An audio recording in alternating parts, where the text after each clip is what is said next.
Hello friends, मेरा नाम है ईशान भाटिया और आज की इस वीडियो में मैं बात करने जा रहा हूँ आपके साथ फाइनेंशियल एबिलिटी के कुछ बचे हुए टॉपिक के बारे में। जो बच्चे इस वीडियो को पहली बार देख रहे हैं, मेरी उनसे रिक्वेस्ट है कि आप पहले इसके 8 पार्ट्स देख के आइए, जिसका लिंक मैं नीचे डिस्क्रिप्शन में प्रोवाइड कर दूंगा।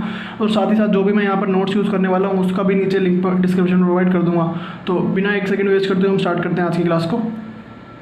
तो क्लास के स्टार्टिंग में सर ने कुछ नोट्स लिखवाए थे related to deep discount bond, perpetual bond, जो हमने लास्ट क्लास में पढ़े थे उससे related, obviously early redemption of financial ability. ये 3 टॉपिक हम पढ़ चुके थे। हमारे सिर्फ 2 ही पॉइंट बचे हैं special cases of financial ability से रिलेटेड, जिसके ये नोट्स हैं। अभी नोट्स ऐसे तो समझ आएंगे नहीं, पहले हम इसके लिए थोड़ी सी डिस्कशन कर लेते हैं, उसके बाद आप ये खुद नोट्स पढ़ेंगे तो आपको ईजिली समझ आ जाएंगे। तो चलिए स्टार्ट करते हैं डिस्कशन। जो हम ये टॉपिक डिस्कस करने जा रहे हैं, इस टॉपिक का नाम है put option in case of own share as a part of funding. तो होता क्या है, सर की कंपनी है एक AVPL, एल्ड्राइन वेंचर्स प्राइवेट लिमिटेड, जिसकी आज की वैल्यू है 10 करोड़। सर उसके प्रमोटर है, तो ये दोनों अलग अलग होते हैं। एक इन्वेस्टर आता है सर के पास और कहता है आप मुझे अपनी कंपनी के 26% शेयर दे दो, या यूँ कहें कि 26% स्टेक मांगता है और बोलता है कि हाँ मैं आपकी कंपनी की वैल्यू इंक्रीज़ करवा दूंगा। क्या कहता है कि हम वो कुछ ऐसा है कि वो कुछ सपोर्ट सिस्टम देता है, कुछ प्रोसेसेस प्रोवाइड करता है, कुछ ऐसी चीज़ें करता है जिससे कि कंपनी की वैल्यू बढ़ जाए। बड़ा इन्वेस्टर है। तो होता क्या है, सर उसको 26% शेयर बेच देते हैं। 10 करोड़ की वैल्यू है तो 2.6 करोड़ में बेच देते हैं।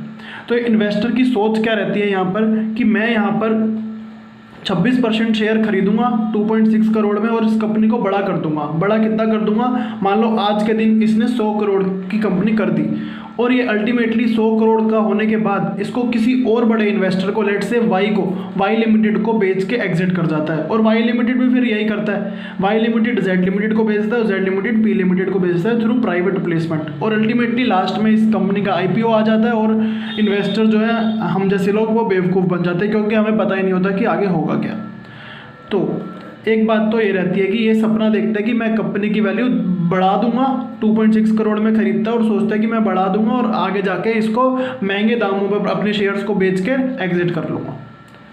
तो इसके पास 26% शेयर रह जाते हैं, सर के पास 74%। बट इसको कहीं ना कहीं डर भी लगता है इन्वेस्टर को कि यार फ्यूचर में हो सकता है कि इस कंपनी की जो मेरी सोच है, सपना है, हो सकता है टूट जाए। तो अगर सपना टूट गया तो ये तो मर जाएगा। क्या होगा, इसके 2.6 करोड़ रुपए जो है ये डूब जाएंगे। तो ये क्या करता है, ये जो प्रमोटर है इनसे ये पुट ऑप्शन बाय कर लेता है। आजकल सारी डीलिंग ऐसे ही होती है।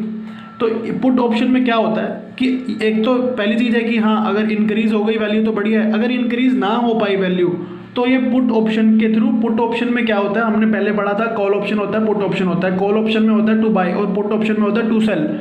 पुट ऑप्शन मतलब पुट का मतलब होता है टू सेल, ऑप्शन मतलब होता है मर्जी है, हो सकता है खरीदे, हो सकता है ना खरीदे। तो पुट ऑप्शन का क्या मतलब है, टू सेल। तो if not able to increase I will sell to you for 2.6 crore. इसका क्या मतलब है कि अगर ये इंक्रीज नहीं करवा पाया वैल्यू, ये अपने शेयर इस प्रमोटर को बेच देगा 2.6 करोड़ रुपीज़ में। इसको अल्टीमेटली 2.6 करोड़ वापस मिल जाएंगे, क्योंकि इसने पुट ऑप्शन बाय कर रखा है और ये मना नहीं कर सकता। ये जो प्रमोटर है, आगे चल के वैल्यू कम होती है तो ये अपने 26% स्टेक इस प्रमोटर को बेच देगा और ये प्रमोटर इसको मना नहीं कर सकता। ठीक है जी। तो इसी से रिलेटेड हमारे पास एक रियल लाइफ केस है। एक कंपनी थी डोकोमो, उसने इन्वेस्ट करा अमाउंट टाटा डोकोमो लिमिटेड में, TD लिमिटेड।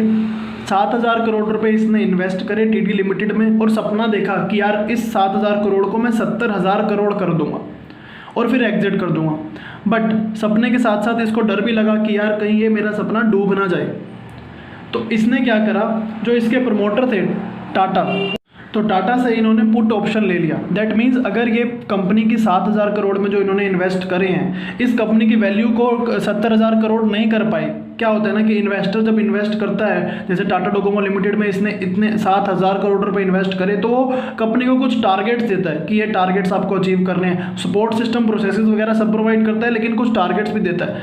तो क्या हुआ कि अगर इसको डर था कि सपना ना टूट जाए मेरा, तो इस प्रमोटर से इसने एक डील कर ली कि पुट ऑप्शन खरीद लिए। पुट ऑप्शन से क्या हुआ कि इस अगर कंपनी की वैल्यू आगे चल के जो इसने सपना देखा है वो ऐसा नहीं भी हुआ, तो ये इस पुट ऑप्शन को एक्सरसाइज कर लेगा। पुट ऑप्शन को एक्सरसाइज करने का क्या मतलब रहता है, इसका ये मतलब है कि आगे चल के ये जो इन्वेस्टर है, अगर कंपनी की वैल्यू इंक्रीज नहीं हो पाई तो ये पुट ऑप्शन एक्सरसाइज कर लेगा। पुट ऑप्शन एक्सरसाइज करने का क्या मतलब है कि ये अपने शेयर प्रमोटर को 7,000 करोड़ में बेच देगा। ठीक है जी। इसमें दो बातें हैं, अगर ये आईपीओ के थ्रू निकल गया, दैट मीन्स अगर जैसे कंपनी की वैल्यू 70,000 करोड़ या वैल्यू इंक्रीज हो गई कंपनी की, तो ये आईपीओ करके निकल जाएगा बाहर, तो कोई दिक्कत नहीं है, तो ये पुट ऑप्शन जो है वो लैप्स हो जाएगा, तो इसका कोई फायदा नहीं रहेगा। बट अगर ये आईपीओ के थ्रू नहीं निकल पाया तो ये 7,000 करोड़ के जो स्टेक है, इसका शेयर है, वो इस प्रमोटर को सेल कर देगा, और इसे ये प्रमोटर जो है इसको मना नहीं कर सकता डोकोमो को, इसको 7,000 करोड़ रुपए देने पड़ेंगे। सभी इन्वेस्टर ऐसा ही सपना देखते हैं कि यार कुछ पैसे इन्वेस्ट करते हैं, सोचते हैं कंपनी की वैल्यू बढ़ जाएगी, बट इसने साथ साथ रिस्क, एक तरह से इंश्योरेंस है इसके लिए पुट ऑप्शन, तो पुट ऑप्शन भी ले रखा है इसने, सो दैट अगर कंपनी की वैल्यू गिरती भी है तो भी इसको 7,000 करोड़ रुपए वापस मिल जाएंगे। तो ये हुआ। तो क्या हुआ आगे चल के कि कंपनी की वैल्यू डिक्रीज हो गई, तो डिक्रीज हो गई तो इस बंदे ने, जो कि डोकोमो है, डोकोमो कंपनी ने इस पुट ऑप्शन को एक्सरसाइज कर लिया। पुट ऑप्शन का एक्सरसाइज के लिए दैट मीन्स इन प्रमोटर को, इस इन्वेस्टर को 7,000 करोड़ रुपए देने पड़ेंगे। बट उस टाइम साइरस मिस्त्री थे कंपनी के मालिक, तो साइरस मिस्त्री ने, जो प्रमोटर थे, उन्होंने मना कर दिया, और मैटर जो है इंटरनेशनल कोर्ट तक पहुंच गया, उन्होंने पैसे देने से मना कर दिया। अल्टीमेटली रतन टाटा जी वापस आए और इंटरनेशनल कोर्ट में जो केस था वो विड्रॉ करा, और 7,000 करोड़ रुपए इस इन्वेस्टर को दिए, क्योंकि उन्होंने वादा करा था पुट ऑप्शन पे लिखित में था कि हाँ आप 7,000 करोड़ रुपए दोगे। तो ये तो थी हमारी एक टॉपिक की बात। इसी से रिलेटेड एक एग्जाम्पल है, वो देख लेते हैं। तो क्या एग्जाम्पल है, TD limited, Tata Docomo limited, same ही केस है यहाँ पर, wrote put option to D limited, that is Docomo limited, to buy back shares held by D limited in TD limited for 7,000 crore on future date. D limited paid premium of ₹200 crore to TD limited, settlement date is after 2 years, market rate is 10% on settlement, option हो सकता है lapse हो जाए, हो सकता है exercise भी हो जाए, generalise in the books of TD limited. तो ये रहा आपका क्वेश्चन। तो हो रहा क्या है इस क्वेश्चन में, इस क्वेश्चन में ना दो पार्टियां हैं, एक है आपकी टीडी लिमिटेड और एक है डी लिमिटेड। डी लिमिटेड ने एक तो शेयर परचेज करे हैं इसके 7,000 करोड़ के, और साथ ही साथ इसी टीडी लिमिटेड से इनने 200 करोड़ रुपए प्रीमियम पे करा है, डी लिमिटेड ने टीडी लिमिटेड को, और टीडी लिमिटेड ने पुट ऑप्शन सेल किया। ठीक है जी। तो अल्टीमेटली सेफ साइड पे कौन है, टीडी लिमिटेड या D limited? Obviously D limited on the safe side, is on the safe side, क्योंकि इसके पास 7,000 करोड़ रुपए तो इसने यहाँ पर इन्वेस्ट करे ही हैं, बट मान लो कि ये वैल्यू इंक्रीज ना हो पाई तो ये इस ऑप्शन को एक्सरसाइज कर लेगा, और इस ऑप्शन को एक्सरसाइज करने की वजह से इसको 7,000 करोड़ रुपए वापस आ जाएंगे। आपको याद है हमने पहले भी पढ़ा था ये पुट ऑप्शन के बारे में।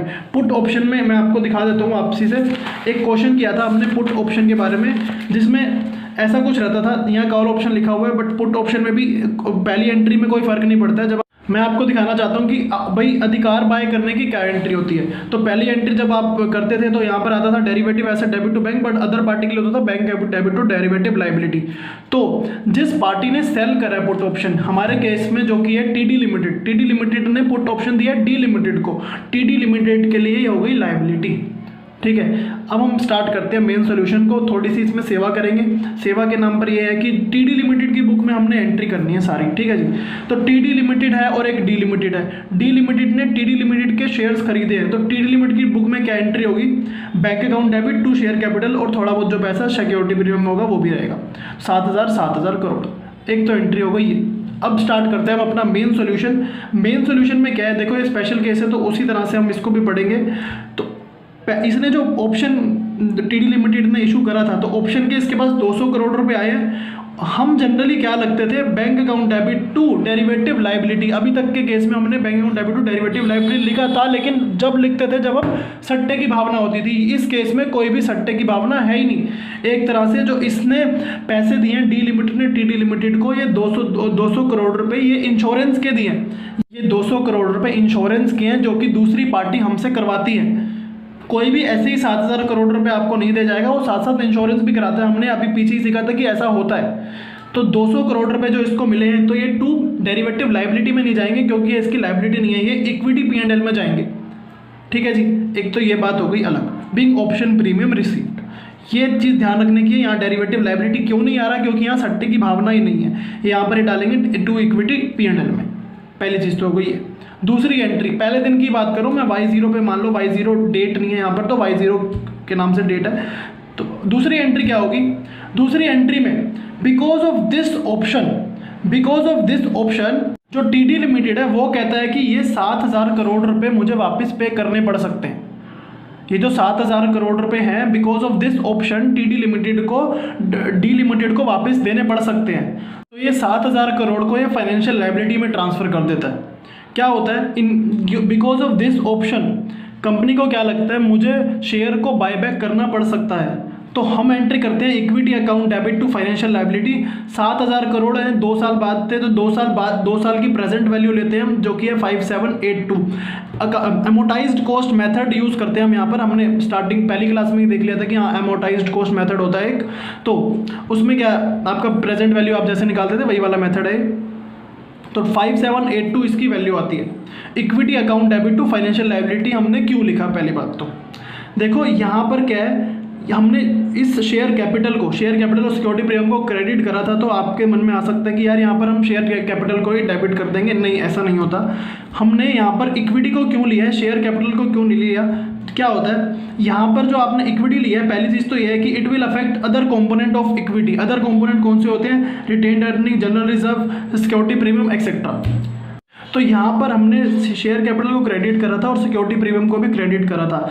हम यहाँ पर शेयर कैपिटल को डेबिट कर कैसे सकते हैं, हम कोई खरीद थोड़ी ना रहे हैं। शेयर कैपिटल हम कह रहे हैं खरीदना पड़ सकता है, हम ये थोड़ा ना बोल रहे हैं कि खरीदना ही है, हो सकता है बाद में ना ही खरीदना पड़े। अभी हम इसीलिए तो यहाँ पर इक्विटी लिखा है। इक्विटी मतलब इक्विटी कुछ भी हो सकता है, retained earning, general reserve, security premium. यहाँ पर कंपनी कह रही है कि उनको इतनी इक्विटी बायबैक करनी पड़ सकती है। रिमेंबर सोकी में कितने सारे कंपोनेंट्स होते थे, आपका retained earning, general reserve, security premium. तो ये जो इक्विटी है it will affect retained earning, general reserve, security premium, it will not affect share capital. तो एक चीज़ तो ये हो गई कि आप इसको फाइनेंशियल लायबिलिटी में ट्रांसफर करेंगे because of this option, because of this put option. और क्या मेथड लगाएंगे हम, एसीएम मेथड लगाएंगे। और जिसमें एसीएम मेथड में आपको पता है क्या होता था कि उसमें हम प्रेजेंट वैल्यू निकालते थे। एक तो चीज़ हो गई ये, दोबारा से रिपीट कर दूंगा, पहले एक बार हम पूरा सुन लेते हैं कि है क्या। Y1 मतलब ईयर 1 एंड पे। तो क्या हुआ, आपको फाइनेंशियल लायबिलिटी आपकी, तो उस पर फाइनेंस कॉस्ट लगानी पड़ेगी। फाइनेंशियल लायबिलिटी की आप कितनी बुक करी आपने, फाइनेंशियल लायबिलिटी 5782 का 10% होता है 578। यू रिमेंबर फाइनेंशियल लायबिलिटी के केस में हम इंटरेस्ट चार्ज किया करते थे। ये रहा आपका फाइनेंशियल लायबिलिटी अकाउंट, हमने पहले बना चुके हैं, जिस पे हम देखो यहाँ पर इंटरेस्ट कैसे लगाते थे। 9,70,000 था, 30,000 पे कर दिया, जो भी आउटस्टैंडिंग होता था ईयर एंड पे हम उस पर इंटरेस्ट चार्ज करते थे बिकॉज इट इज़ FL। तो यहाँ पर भी हमने जब FL बोल दिया है, जो जितना भी FL है उस पर इंटरेस्ट चार्ज करेंगे ना, finance cost debit to FL, ये वाली एंट्री पास करेंगे ईयर एंड 1 पे। क्या ये फाइनेंस कॉस्ट आपका एक तरह से इंटरेस्ट है। फिर आप ईयर एंड 2 पे भी यही सेम एंट्री पास करेंगे, finance cost debit to financial liability. और ये जो आउटस्टैंडिंग अमाउंट कितना हो जाएगा, 5782 प्लस 578 जो ऊपर था उसका 10% होता है 636। अब तो यार ये तो समझ आ गया हमने कि फर्स्ट ईयर के एंड पे और सेकंड ईयर के एंड पे कैसे हमने फाइनेंस कॉस्ट को चार्ज करा। सिंपल सी चीज़ थी कि हम फाइनेंशियल लायबिलिटी अकाउंट पहले भी बनाते थे और यहाँ पर हम फाइनेंस कॉस्ट दिखाते थे। तो एक तरह से जनरल एंट्री वही बन रही है, finance cost debit to financial liability, और अमाउंट कैसा है वो भी सीख लिया। बट हम बात हमारी अभी बाकी है कि ऑप्शन लैप्स होगा और ऑप्शन एक्सरसाइज होगा, तो क्या करेंगे। ऑप्शन क्या, पुट ऑप्शन अगर हमारा लैप्स हो गया, अगर पुट ऑप्शन लैप्स हो गया दैट मीन्स आपको ये वापस से इक्विटी में ट्रांसफ़र करना पड़ेगा। क्या, पूरा का पूरा amount. Equity debit to financial liability आपने करा था 5782 और उसके बाद आपने यहाँ finance cost debit to financial liability करा था। फाइनेंस कॉस्ट जो है वो P&L में चली जाती है, आपको पता है फाइनेंस कॉस्ट जो है वो P&L में चली जाती है। तो ये भी इक्विटी का ही पार्ट हुआ। तो एक येरी इक्विटी और एक येरी इक्विटी और एक येरी इक्विटी, ये तीनों इक्विटी को मिला के आपका बनता है 7,000 करोड़, जो कि आपने फाइनेंशियल लायबिलिटी में ट्रांसफर करा। तो ऑप्शन ही लैप्स हो गया अगर, तो financial liability debit to equity आप एंट्री करेंगे। और दूसरी चीज़ है, अगर ऑप्शन एक्सरसाइज हो गया, तो इसमें आपका नुकसान है, आपको 7,000 करोड़ रुपए अपनी जेब से देने पड़ जाएंगे। तो फाइनेंशियल लायबिलिटी जो भी आप दिखा रहे थे, तो टोटल 7,000 करोड़ था, 7,000 करोड़ आप बैंक के थ्रू पे कर देंगे। सिंपल सी चीज़ थी। यहाँ पर दोबारा से देख लेते हैं एक बार। स्पेशल केस है तो इसमें कुछ स्पेशल पहले से ही हमें पता था कि होगा ही। तो पहली चीज़ क्या थी, सेवा के तौर पर हमने करा था bank account debit to share capital to security premium. 7,000 crore रुपए आए थे, सामने वाली पार्टी ने हमारी कंपनी के शेयर्स खरीदे थे। आफ्टर दैट हमने मेन सोल्यूशन को स्टार्ट करा था, जिसमें हमने लिखा था bank account debit to equity, जिसको हमने P&L में दिखाया था। बताया तो मैंने इक्विटी के कई सारे कंपोनेंट्स होते हैं। सोकी में जाओ तो आपको retained earning, security premium, general reserve, कई सारे कंपोनेंट दिखते हैं P&L के साथ। तो बैंक अकाउंट डेबिट टू याली एंट्री कर दी थी हमने। मेन सोल्यूशन स्टार्ट करा तो हमने 200 करोड़ रुपए हमें जो रिसीव हुए थे, big option premium received bank account debit to equity. क्या था इसमें, टीडी लिमिटेड ने एक ऑब्लिगेशन ले लिया। हर बार हम जब भी एक ऑब्लिगेशन लेते थे, मतलब पुट ऑप्शन को सामने वाले को देते थे, तो bank account debit to derivative liability करते थे। बट यहाँ पर कोई सट्टे की भावना ही नहीं है, तो इसलिए हम इसको भी इक्विटी में लेके जाएंगे। और बाद में लास्ट में हमने देखा था कि ऑप्शन लैप्स होता है या एक्सरसाइज होता है। ऑप्शन अगर लैप्स हो गया कि सामने वाली पार्टी ने 7,000 करोड़ को 70,000 करोड़ बना लिया होगा, तो इस ऑप्शन का कोई फायदा है नहीं, तो ये 200 करोड़ जो है आपका फायदा हो जाएगा लास्ट में। और साथ ही साथ हमने देखा कि Y0 पे ही equity debit to financial liability करते हैं। यहाँ पर जो इक्विटी हम क्या कहते हैं इसमें, कि हमने इतनी इक्विटी बायबैक करनी पड़ सकती है, इसलिए तो हम इसको इक्विटी में दिखाते हैं। शेयर कैपिटल को, अरे शेयर कैपिटल को डेबिट कर ही नहीं सकते क्योंकि हम बायबैक कर थोड़ी ना रहे हैं अभी। Equity debit to financial liability हम ACM मेथड से इसको यहाँ अमाउंट दिखा देते हैं। और उसके बाद हम ईयर एंड 1 पे फाइनेंशियल लायबिलिटी थी हमारी, तो उस पर फाइनेंस को इंटरेस्ट दिखाते हैं, और इंटरेस्ट पार्ट ऑफ P&L, इसलिए हम इसको कहते हैं कि ये भी एक इक्विटी है, फिर ये भी एक इक्विटी है। और साथ में लास्ट में हम देखते हैं फिर कि ये ऑप्शन लैप्स होगा तो और एक्सरसाइज होगा तो क्या होगा। ऑप्शन लैप्स होगा तो हम फाइनेंशियल लायबिलिटी को इक्विटी में वापसी ट्रांसफर कर देंगे, तो इक्विटी खत्म हो जाएगी। और साथ में अगर एक्सरसाइज हो जाता है तो हम आपको जेब से पे करने पड़ जाएंगे, क्योंकि सामने वाले ने ऑप्शन का फायदा उठा लिया, और क्योंकि वो 7,000 करोड़ को 70,000 करोड़ रुपये नहीं बना पाया होगा, तो इसलिए उसने आपको सारे शेयर बेच दिए, तो इसलिए आपकी फाइनेंशियल लायबिलिटी और आपको 7,000 करोड़ रुपये पे करने पड़ेंगे। तो ये जो अमाउंट है आपको अपनी जेब से देना पड़ेगा, क्योंकि सामने वाले ने ऑप्शन एक्सरसाइज कर लिया। दैट मीन्स उसने 7,000 करोड़ 70,000 करोड़ वो नहीं बना पाया होगा, इसलिए उसने आप ही को शेयर बेच दिए, तो आपकी फाइनेंशियल एक लायबिलिटी बन गई है। 7,000 करोड़ रुपए आपको पे करने पड़ेंगे अपनी जेब से। तो एक टॉपिक तो था ये, और दूसरा टॉपिक पे हमने 2 टॉपिक देखे थे, जिसका दूसरा टॉपिक का नाम था put option given by parent company to investors of its subsidiary company. ये वाला टॉपिक तो बिल्कुल ही मरियल है, ये फर्स्ट टॉपिक हमारा खत्म हो गया। अब दूसरा टॉपिक पे हम बढ़ते हैं। तो दूसरा टॉपिक कुछ यूँ है, तो ये हमारा सेकंड केस है, जिसे हम एक चार्ट के जरूर समझेंगे। तो इस केस में क्या हो रहा है, 3 पार्टियां हैं, एक डी लिमिटेड है, एक टीडी लिमिटेड है और एक टी लिमिटेड है। डी लिमिटेड टीडी लिमिटेड में पैसा लगाती है 7,000 करोड़, जो कि सब्सिडरी है टी लिमिटेड का, मतलब टी लिमिटेड जो है वो पेरेंट है। और ये जो 200 करोड़ रुपए देती है वो पेरेंट टी लिमिटेड को देती है। 200 करोड़ रुपए पुट ऑप्शन बाय करती है। तो पुट ऑप्शन के इसने जो 200 करोड़ है वो टी लिमिटेड को दिए हैं, लेकिन जो शेयर में इन्वेस्ट करा है वो टीडी लिमिटेड के शेयर में इन्वेस्ट करा है। लास्ट केस में ऐसा नहीं था। लास्ट केस में जो हमने देखा था वहाँ पर हमने पुट ऑप्शन जो था वो टीडी लिमिटेड से ही था हमारा, और जो शेयर थे वो भी टीडी लिमिटेड के ही थे। इसलिए हमने यहाँ पर bank account debit to equity कहा था। इसलिए हम इसको कह रहे थे कि ये ऑप्शन प्रीमियम जो है यहाँ पर सट्टे की भावना ही नहीं है। बट अगर यहाँ पर हम टीडी लिमिटेड के शेयर खरीद रहे हैं और टी लिमिटेड को बोल रहे हैं यार उसकी वैल्यू नहीं बढ़ पाई तो तुम मुझे पैसे दोगे, मतलब अगर टीडी लिमिटेड की वैल्यू नहीं बढ़ पाई, 7,000 करोड़ रुपए इसने लगाए, अगर इसकी वैल्यू नहीं इंक्रीज करवा पाया तो ये टी लिमिटेड इसको 7,000 करोड़ रुपए देगी, उसके इसने 200 करोड़ रुपए दिए।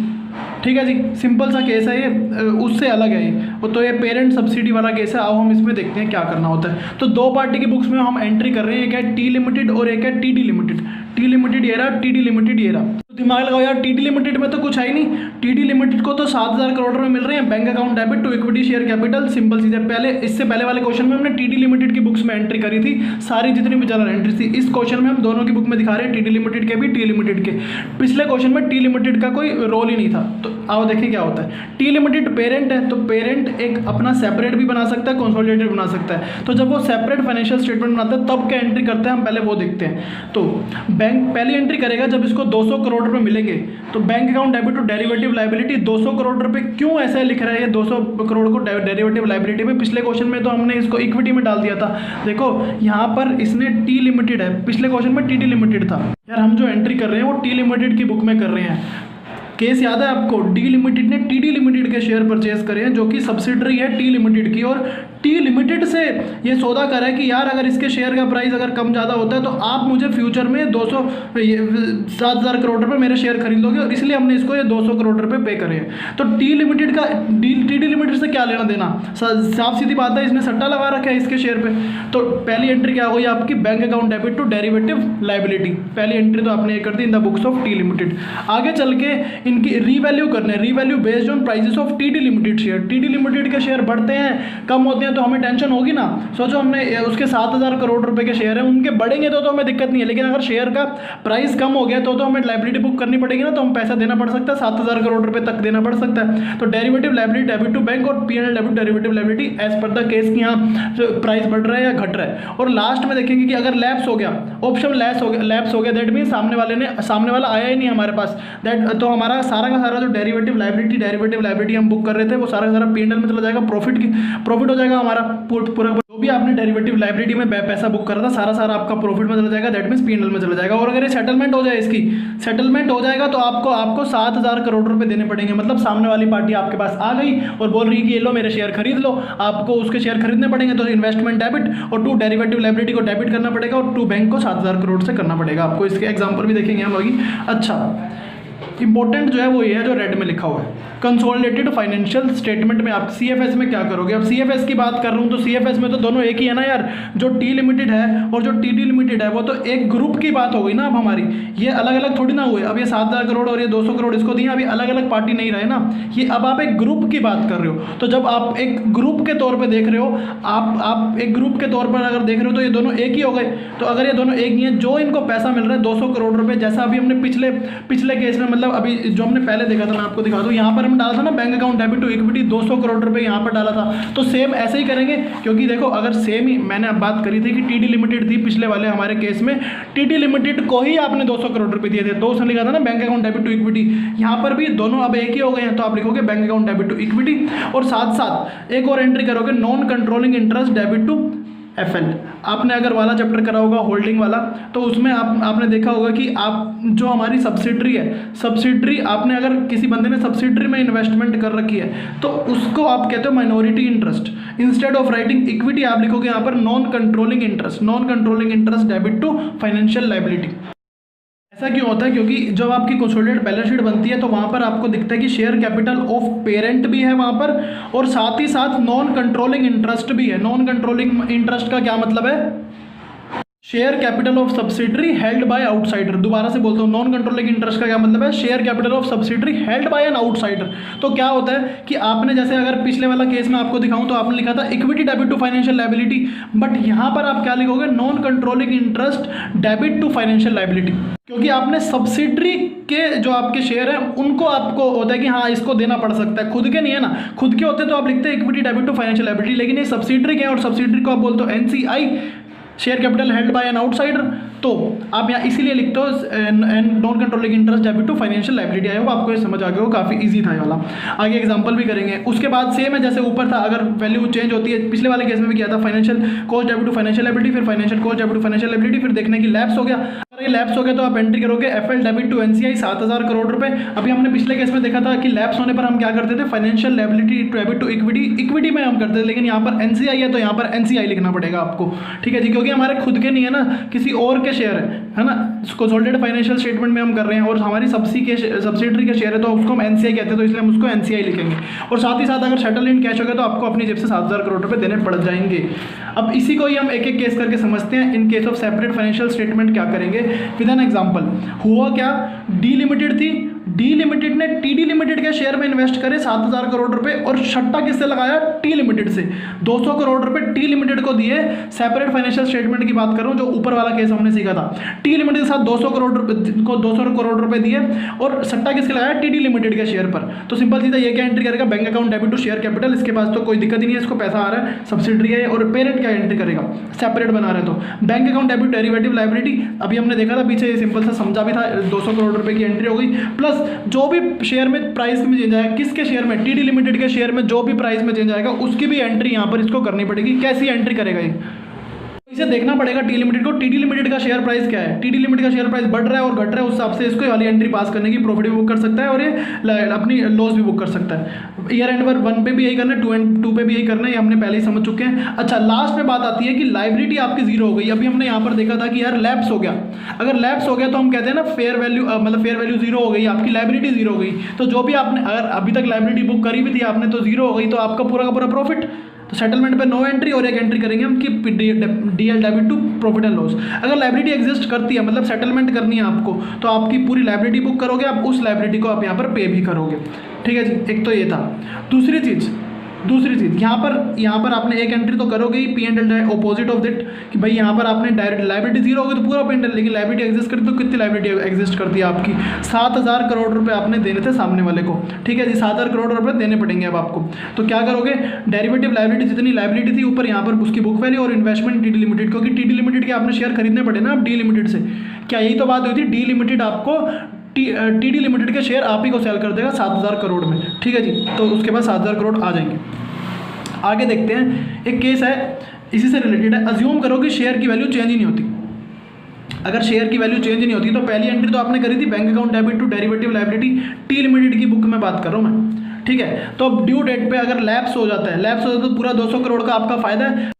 200 करोड़ रुपए आपको पहले से ही मिले थे तो आपने दिखाया था bank account debit derivative liability, इसी का एक तरह से ऑपोजिट एंट्री कर दिया। यहाँ पर आप देखो तो डेरिवेटिव लायबिलिटी 200 करोड़ और इन्वेस्टमेंट इन टीडी लिमिटेड 6800 करोड़। इसकी अपनी जेब से तो कुछ पैसा गया नहीं है। Derivative liability debit to bank 200 crore तो ये हो गए और बाकी 6800 करोड़ इसकी जेब से गए एक तरह से इन्वेस्टमेंट इन टीडी लिमिटेड, क्योंकि टीडी लिमिटेड के शेयर इसको अब खरीदने पड़ेंगे। तो एक चीज़ तो हो गई है। तो एक और चीज़ है, एक और केस है, assume share value remain 2000 crore. अगर मैं उस टाइम बात कर रहा था कि 200 करोड़ शेयर की वैल्यू चेंज नहीं हुई है, लेकिन अगर शेयर की वैल्यू 7000 इसमें करोड़ थी और 2000 करोड़ हो गई है, अब क्या करेंगे? तो आपने जब आपकी obligation of derivative has financial value of 5000 crore, आपकी जो डेरिवेटिव की लायबिलिटी है वो 5000 करोड़ से बढ़ जाएगी। कैसे होगा आपका ये? P&L debit derivative liability book करोगे आप 4800 करोड़ की। और दूसरी चीज़, इस डेरिवेटिव लायबिलिटी जो कि टोटल 5000 करोड़ की हो गई है, भाई वैल्यू बढ़ गई है ना उसकी। P&L डेबिट डेरिवेटिव लायबिलिटी आपने करा 4800 करोड़ से बढ़ गई है, 5000 करोड़ हो गई है ना। 200 करोड़ तो ऑलरेडी बुक कर चुके हो, अब 5000 करोड़ हो गई है। तो 5000 करोड़ तो डेरिवेटिव लायबिलिटी और इन्वेस्टमेंट कितनी हो गई? 2000 करोड़ और टू बैंक में जाएगा आपका 7000 करोड़ रुपए। ठीक है जी, तो ये था आपका केस। तो अब डोकोमो वाला हमें 7000 करोड़ में बेचेगा। 7000 करोड़ तो देना ही है, 7000 करोड़ तो देना ही है, लेकिन यहाँ पर आप क्या लिखते हो? यहाँ पर आप लिखते हो बुक वैल्यू और यहाँ पर आप लिखते हो market value. Market value 2000 crore हो गई ना, तो मार्केट वैल्यू लिखनी पड़ेगी आपको। तो एक तो केस था ये जब आप सेपरेट बनाते हो, और एक और केस है जब आपकी कंसोलिडेटेड की बात करते हो। कंसोलिडेटेड में तो कुछ है ही नहीं। कंसोलिडेटेड में क्या है? दो कंपनियां, एक टी लिमिटेड और एक TD limited. T limited parent है, टीडी लिमिटेड सब्सिडरी है। तो टी लिमिटेड की बुक्स में आ रहा होगा इन्वेस्टमेंट इन 70% शेयर और इसकी बुक्स में आ रहा होगा शेयर कैपिटल, ये दोनों कट जाएंगे। और कंसोलिडेटेड कैसे बनेगी? कंसोलिडेटेड बनेगी शेयर कैपिटल ऑफ पेरेंट आएगा और उसके साथ साथ आएगा नॉन कंट्रोलिंग इंटरेस्ट और माइनॉरिटी इंटरेस्ट। यार अगर एक झलक से मैं अगर कंसोलिडेटेड बैलेंस शीट को देखूं तो मैं क्या कहूँगा इसको? सब्सिडरी का माइनॉरिटी शेयर होल्डर। ये कौन है? सब्सिडरी का माइनॉरिटी शेयर होल्डर। सिंपल सी चीज़ है ये। आगे हम बात करते हैं। ऊपर चार्ट बना हुआ छोटा सा, इसमें कुछ भी नहीं है। डी लिमिटेड में वही समझा रखा जो भी मैंने पहले आपको ऑलरेडी समझा चुका हूँ ये चीज़। अच्छा, इसकी जनरल एंट्री क्या होंगी वो भी देख लेते हैं एक बार। कंसोलिडेटेड ग्रुप की जनरल एंट्री क्या होंगी? तो ग्रुप में पैसा मिल रहा है तो पहली एंट्री में तो कोई दिक्कत नहीं है, bank account debit to equity रहेगा, क्योंकि आपको एज इन ग्रुप में पैसा मिल रहा है ना, तो सट्टे की भावना नहीं है, तो इक्विटी रहेगा आपका जो भी आपको 200 करोड़ रुपए मिला है। और साथ साथ आप एक और एंट्री करोगे एनसीआई डेबिट टू एफएल। जैसे कि आपने इस क्लास के स्टार्टिंग में हमने देखा था कि एनसीआई की जगह हम इक्विटी डेबिट टू एफएल करते थे कि हमें पे करने पड़ सकते हैं, तो यहाँ पर इक्विटी जगह एनसीआई आ जाएगा, क्योंकि पेरेंट्स की कंसोलिडेटेड बुक में हम एंट्री कर रहे हैं और एनसीआई के माइनॉरिटी इंटरेस्ट के पैसे पे करने पड़ सकते हैं। और क्योंकि कंसोलिडेटेड की बुक में एंट्री कर रहे हो आप, तो आपको finance cost debit to FL करना पड़ेगा और एक और बार finance cost debit to FL करना पड़ेगा। ईयर 1 पे है और ये ईयर 2 पे है। जैसे कि हम यहाँ पर करते ही थे, आपको मैं दोबारा से दिखा देता हूँ। यहाँ पर हम finance cost debit to FL, finance cost debit to FL ये सेम ही है, सिर्फ और सिर्फ फर्क इतना सा है कि यहाँ पर हम कंसोलिडेटेड की बुक में एंट्री करते हैं, इसलिए यहाँ पर एनसीआई आ जाता है और कोई फर्क नहीं है इसमें। और लास्ट में अगर लैप्स हो जाए तो एफएल डेबिट टू एनसीआई देखा ही था हमने। और अगर सेटलमेंट हो जाए तो आप क्या करोगे? आपको अपनी जेब से पैसे देने पड़ेंगे, एफएल डेबिट टू बैंक हो जाएगा। तो ये खत्म होता है आपका फाइनेंशियल लायबिलिटी का टॉपिक, पूरा कंप्लीट हो गया है। इसके बाद सर ने एक समरी वीडियो बनवाई थी। समरी वीडियो में क्या था कि आपका जितना भी एफएल है सारा का सारा एक समरी वीडियो में कन्वर्ट कर बना के आपको शेयर किया था। तो अगर आप समरी वीडियो देखना चाहते हैं तो मैं उसको अलग से शेयर करूंगा, पार्ट 9B के नाम से शेयर करूंगा, तो आप उसको वहां जाके देख सकते हैं। ये लेक्चर यहाँ पर कंप्लीट होता है। आई होप आपको आज की क्लास पसंद आई होगी। अगर आपको पसंद आई है तो आप अपने दोस्तों के साथ शेयर करना बिल्कुल मत भूलिएगा। तब तक के लिए बाय बाय।